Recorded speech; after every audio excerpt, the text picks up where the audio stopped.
இன்றைக்கி வீடியோவில் ரொம்ப ஹெல்த்தியான மல்டி மில்லட் லட்டு எப்படி செய்கிறதுன்னு பார்க்கலாம். ஒரு கடாயில் 1 ஸ்பூன் நெய் விட்டுக்கிறேன். வீட்டிலையே நிறைய மில்லட்லாம் சேர்த்து அரைச்ச சத்து மாவு எடுத்துக்கிறேன்.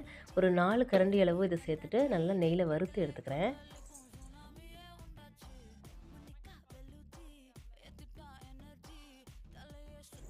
ரெண்டு கரண்டி அளவுக்கு வெல்லம் எடுத்துகிட்டு அதை கொஞ்சமாக தண்ணி சேர்த்து பாகு காய்ச்சிக்கிறேன். பாகு பதமெல்லாம் தேவையில்லை, வெல்லம் தண்ணியில் கரைஞ்சாலே போதும். இப்போது வறுத்த மாவில் நம்ம ரெடி பண்ணி வச்சுருக்க சர்க்கரை பாகை ஆட் பண்ணிவிட்டு நல்லா கரண்டியாலே ஃபஸ்ட்டு மிக்ஸ் பண்ணிக்கலாம்.